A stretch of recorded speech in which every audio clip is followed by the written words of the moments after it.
Saudi अरब, UAE और Bahrain के दरमियान बसा एक छोटा सा मुल्क कतर इतना अमीर मुल्क है कि इसकी per capita income 1,28,000 US dollar है, जो कि अमेरिका, सिंगापुर और पड़ोसी मुल्क यूएई से भी बहुत ज़्यादा है। बड़ी बड़ी बिल्डिंग्स, शॉपिंग मॉल और लग्जरी गाड़ियाँ, ये लाइफस्टाइल है कतर के रहने वालों का। इसीलिए कतर को मिडल ईस्ट का लॉस वेगस भी कहा जाता है। अगर हम चंद साल पीछे चले जाएं तो कतर ऐसा नहीं था, बल्कि कतर एक तपता हुआ सहरा था। इसमें गुर्बत, बोरियत और भूख के अलावा कुछ भी नहीं था।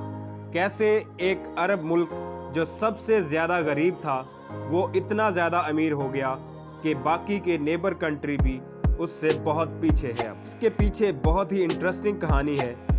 इस वीडियो में आप जानेंगे कि कतर एक गरीब तरीन मुल्क से एक अमीर तरीन मुल्क कैसे बना। जी, मेरा नाम रिजवान अकरम है और आप मेरा यूट्यूब चैनल देख रहे हैं। अगर आप चैनल पर नए हैं तो प्लीज़ मेरा चैनल सब्सक्राइब करना ना भूलिएगा।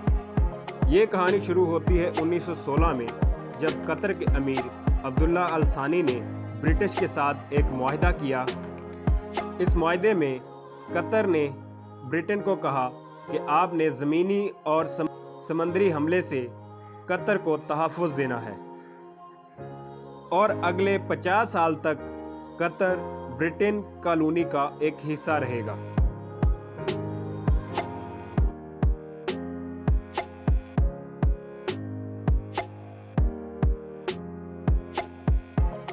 और यहाँ से निकलने वाले हर नेचुरल रिसोर्स का ब्रिटेन हिस्सेदार होगा।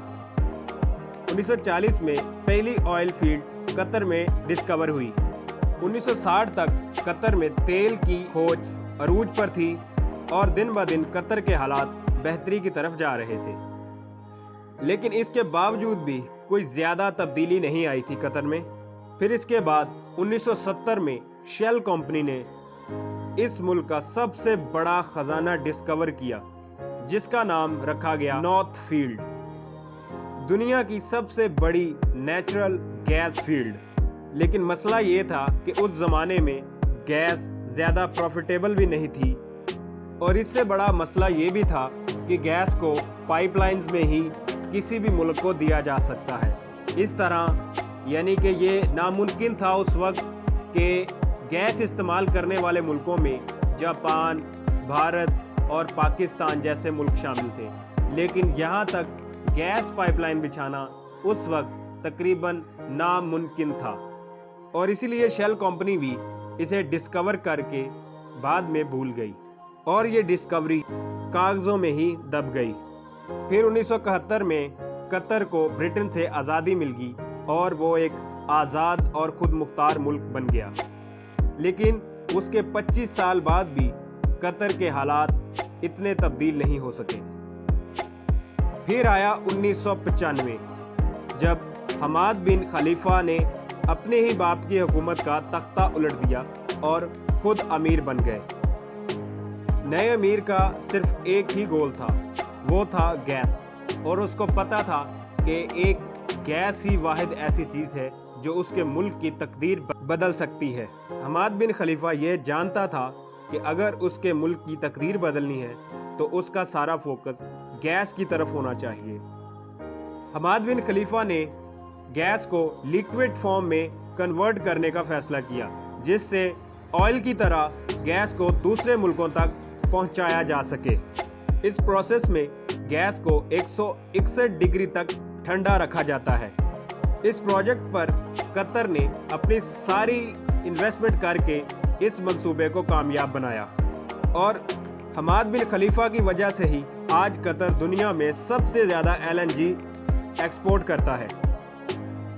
गैस इंपोर्ट करने वाली कंट्रीज़ में सबसे पहले इंडिया, चाइना, कोरिया और जापान, उसके अलावा पाकिस्तान भी शामिल है। इस तरह बिलियंस ऑफ डॉलर कतर में आना शुरू हो गए। लेकिन कतर की तकदीर बदलने के लिए ये सिर्फ छोटा सा स्टेप ही था। लेकिन नेचुरल रिसोर्सेज तो हर किसी कंट्री के पास होते हैं, लेकिन उसको इस्तेमाल करना हर किसी के बस में नहीं होता। जिस तरह वेनेजुएला में बहुत बड़ी मिकदार में ऑयल डिस्कवर हुआ, लेकिन वेनेजुएला इसका इस्तेमाल ठीक से नहीं कर सका और इसी वजह से आज वेनेजुएला का ये हाल है। यही प्लानिंग थी कि कतर इन सब मुल्कों से बाजी ले गया।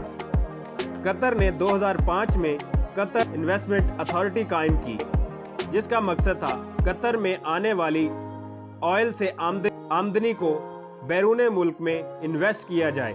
इसीलिए आज पूरी दुनिया में सबसे ज़्यादा इन्वेस्टमेंट कतर की है, जिसमें सरे फहरिस्त अमेरिका, यूके, कनाडा और दीगर बड़े बड़े मुल्क जिनमें इंडिया और सिंगापुर भी शामिल है। इसके अलावा कतर ने बड़ी बड़ी मल्टी नेशनल कंपनीज में भी अपनी इन्वेस्टमेंट की है, जिस तरह वॉल्क्सवैगन और शेल वगैरह। इसके अलावा कई ऐसी कंपनियां, बड़े ब्रांड्स हैं जिसमें कतरी इन्वेस्टमेंट शामिल है, लेकिन ये भी कतर की इन्वेस्टमेंट का एक छोटा सा हिस्सा है। इसके अलावा कतर रोड्स, एयरपोर्ट्स और दीगर प्रोजेक्ट्स में अरबों डॉलर इस पे लगा चुका है।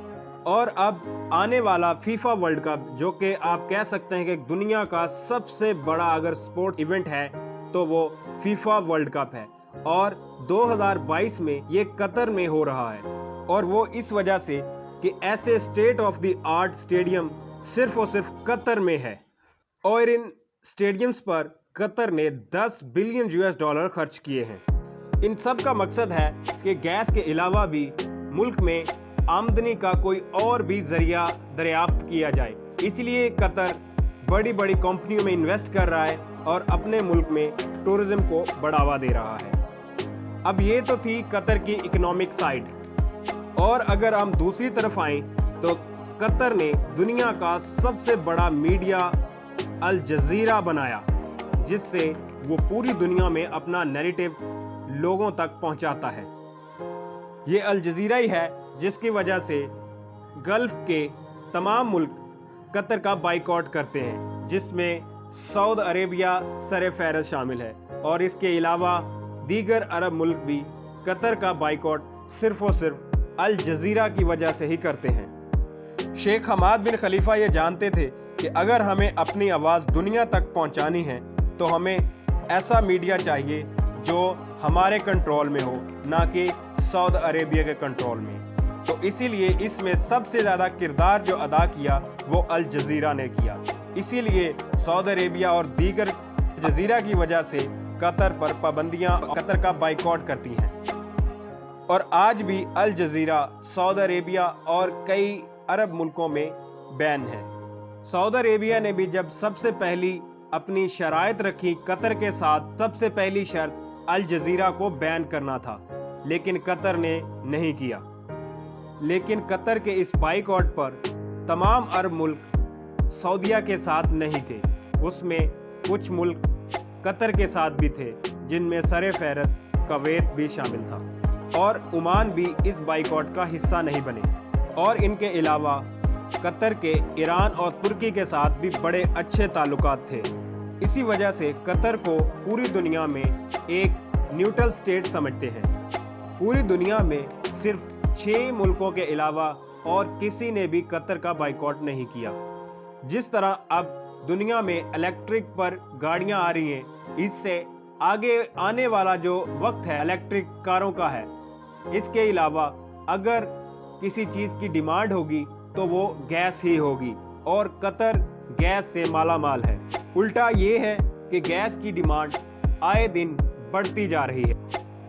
अभी रिसेंटली आपने देखा रशिया यूक्रेन की जंग में गैस ब्लॉकेज पर कतरी गैस की डिमांड 10 गुना बढ़ चुकी है।